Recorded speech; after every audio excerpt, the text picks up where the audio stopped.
This is FrontPage with Njideka Maduka, bringing clarity to the headlines, one page at a time.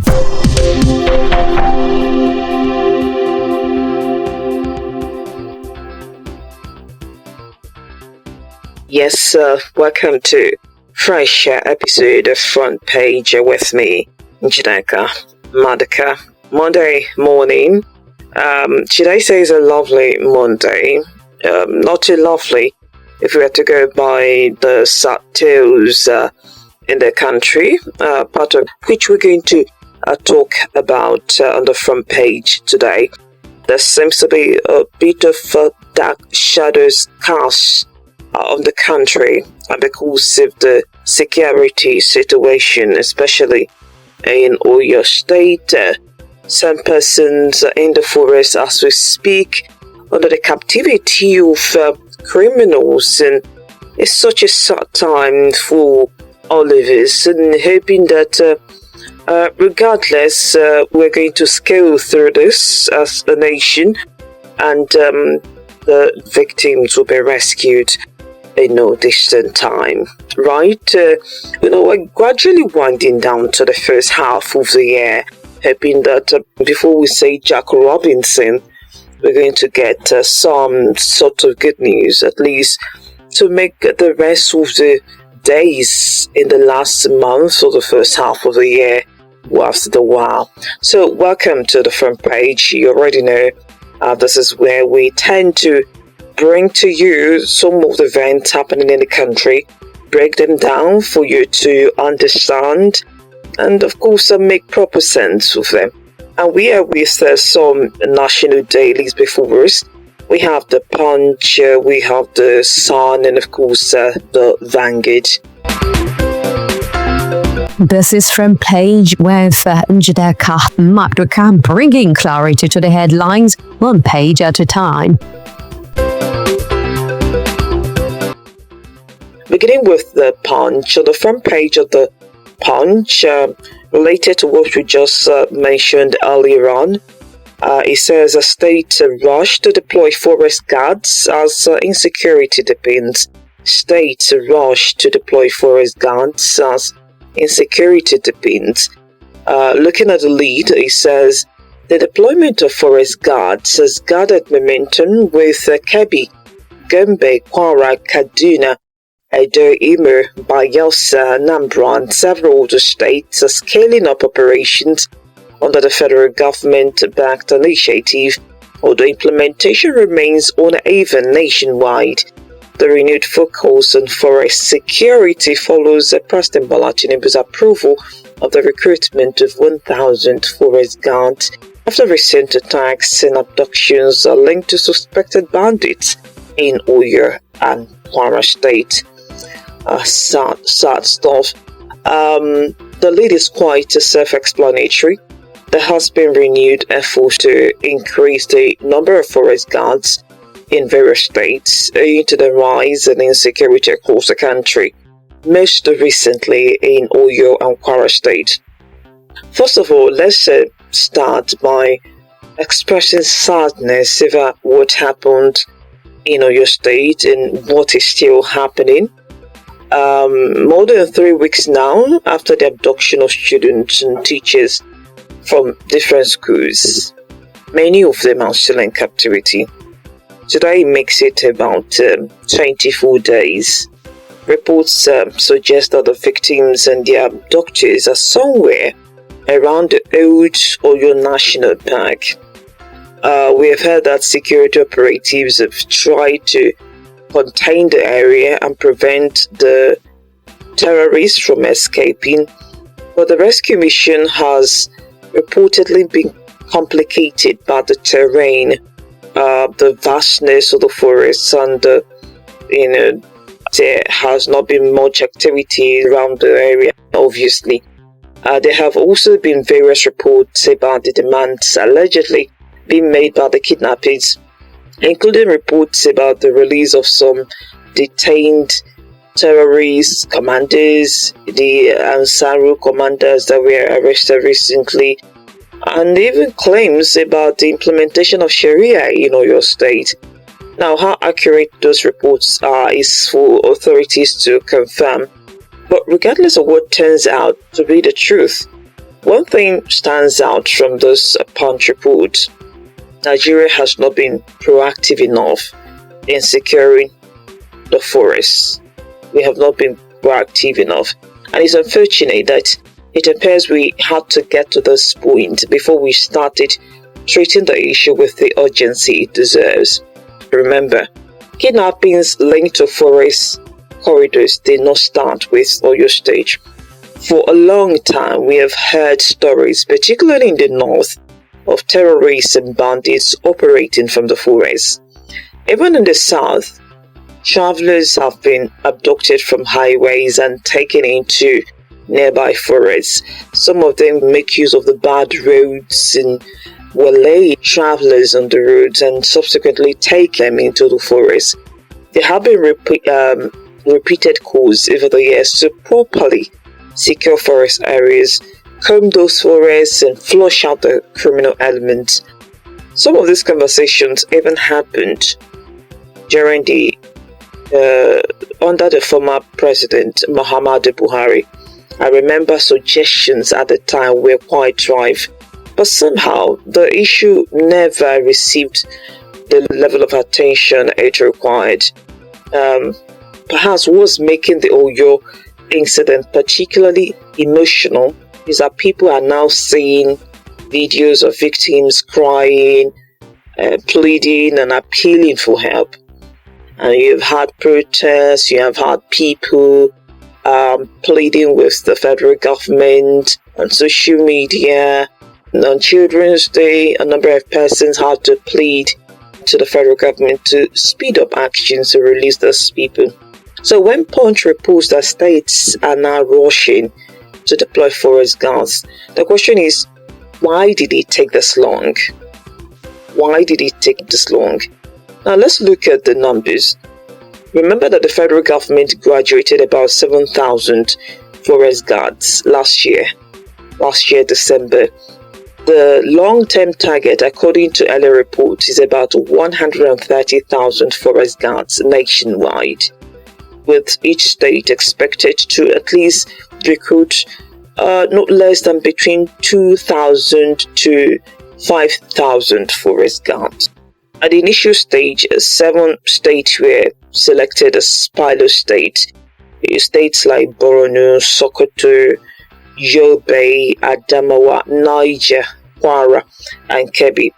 Now, because insecurity continues to spread, most states appear to be buying into the initiative, which is what the Punch is focusing on. The recruits are expected to come from local communities. They will undergo training and then be deployed into forest areas. But when you compare the current figures with the overall target of 130,000 forest guards, we're still nowhere near where we need to be. Take Kebbi, for example. Kebbi was one of the pilot states, yet this report says it has deployed 819 newly trained forest guards. That could be in addition to the earlier recruitment in December. Now that sounds significant until you remember that the federal government had earlier projected between 2,000 and 5,000 forest guards per state. Only Kwara has recruited about 3,300 forest guards. And you have to even ask, what's the result? Because despite that, Kwara has come under intense attack. Then you have Katsina reportedly deploying about 70 personnel. I mean, if you're serious about securing the vast forest corridors, are these numbers really enough? Because we really have to ask that question. Now, another question is whether enough people are even willing to join. What would the remuneration be? What equipment would they receive? What kind of intelligence support will be available? Because if these guards encounter heavily armed terrorists and bandits, they cannot be expected to succeed with inadequate equipment and training. What is also interesting from this report is that some states appear to have been running similar arrangements even before the federal government's latest initiative. You look at states like Anambra, Imo, and Bayelsa. They already have some form of forest security structure. These states were not among the original pilot states, and they're not necessarily the areas most associated with terrorism and banditry. So clearly some states had already recognized the importance of securing forest areas on their own. The question, however, is how effective those arrangements have been. Then there is something that caught my attention in this report. The Special Advisor on Security to the Sokoto State Governor argued that forest guards are not meant for combat operations. Now, according to him, the primary responsibility of forest guards should be protecting forest resources, preventing illegal logging, and supporting conservation efforts. Honestly, I find that position quite confusing because in today's Nigeria, what exactly are forest guards being recruited for? Majorly is to tackle the terrorists and bandits there. If terrorists and bandits are operating inside forests and government is specifically recruiting forest guards because of insecurity, then surely security must be a major part of their assignment. So if the forest guards already deployed in Sokoto are not expected to engage with security threats, what exactly are they doing? And to think that Sokoto is among the pilot states. So the question is, are the ones they're operating under a different mandate from what the federal government intends? I think that's a question that deserves answer. Maybe the NSA should be asking Sokoto State government, what exactly are you doing with the forest guards? Another interesting aspect is what Ondo State is saying. Ondo State is saying it does not need the federal government's forest guard initiative because it already has Amotekun. Well, fair enough. Amotekun has received praise over the years and has recorded some successes. But here is the thing. Amotekun is not exclusive to Ondo State. It operates across the southwest, including Oyo State. So if you go back, if you remember that armed men were able to carry out the Oyo school attack and take victims into forest areas, despite the presence of Amotekun in the region, what gaps were exposed? What lessons have been learned from that incident? And also, how does Ondo State intend to address those gaps if it is relying solely on Amotekun rather than participating in the Forest Guard initiative? That is not criticizing Amotekun. It's just asking the simple question whether existing structures are fair enough for the scale of the challenges we're facing today. I'm also surprised by the position of Zamfara State because according to this report, Zamfara says it is still waiting for the federal government to approve the forest guards for the state before they commence recruitment. That is surprising because Zamfara is one of the states most affected by banditry and terrorism. If any state should be pushing aggressively for forest security personnel, I should expect that it should be Zamfara. Zamfara should be among the first. It should even be among the pilot states. Because that's where you have terrorists and bandit kingpin like Bello Tuji operating between the Zamfara and Sokoto axis. So why is the state still waiting? Do they even have their local security initiative to contain what is going on before the federal government comes in? So what exactly is causing the delay? Now finally, and this is very important, what is the long-term strategy when it comes to this forest guard? Because recruitment alone is not enough. For me, coordination will go a long way to determine the success rate.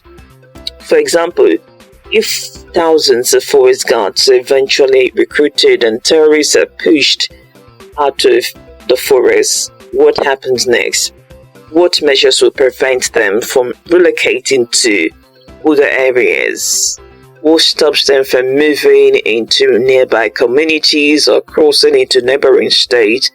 Because we don't want a situation where we experience something similar to what is going on as far as the persecution of war against terrorists at the national level is concerned. Because we see many terrorists who are displaced from the north coming or making easy entry into the south without any resistance. That is why the bigger question is not just about recruiting forest guards. The bigger question is whether there is a coordinated national plan behind all of this. Because if the coordination is missing, we may end up just chasing the criminals from one forest only to find them resurfacing somewhere else. So we need to get that very right. It has to be tightened.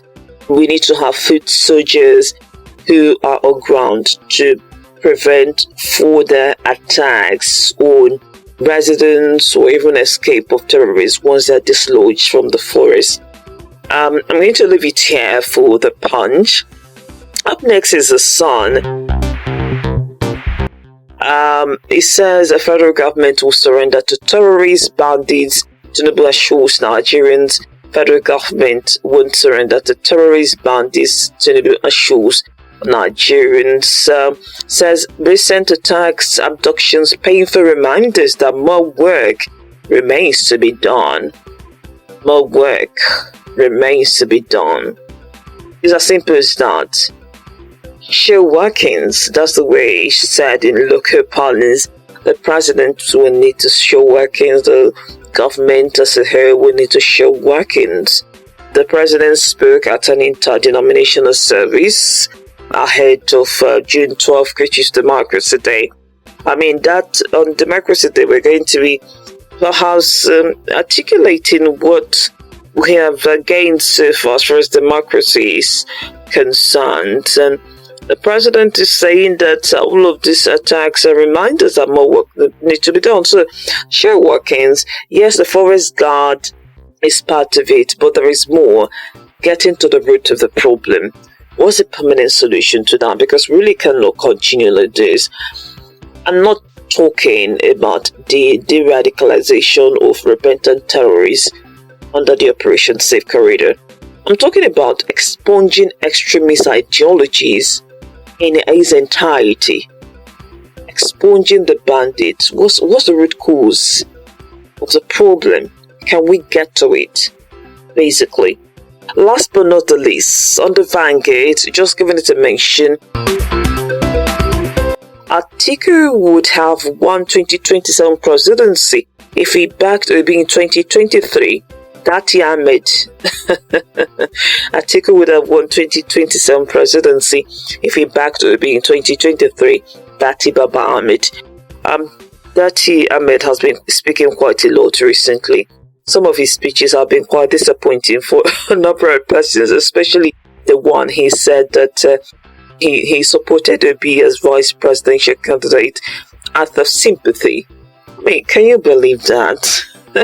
Sometimes you just prefer that these politicians do not talk. Now, in this report, he's talking about how Atiku could have supported he and Obi for the presidency, because they were much younger candidates or something in that realm. And you have to ask, was being young part of the criteria to contest the 2023 election? Vice in 2027, does that automatically mean that young people wouldn't contest? What's the logic, actually? But that's it on the Vanguard. Pick up the papers and feed yourself with all the news stories here. But that's a wrap for us as far as FrontPage with me is concerned. It's been a nice time doing this with you. Hoping that you will join us next time. Now let's know what you think about any of the headlines on our front pages today. Let's together make proper sense of it, and hopefully the nation will be better for it. I will see you on the next one. By the time we come back, hopefully the victims of various kidnappings across the country, whether in Oyo, Kwara or Borno, would have found respite. My name is Njideka Maduka. Don't forget to join me on various social media platforms. Just log on to linktree.ee/Njideka Maduka. Linktree.ee/Njideka Maduka.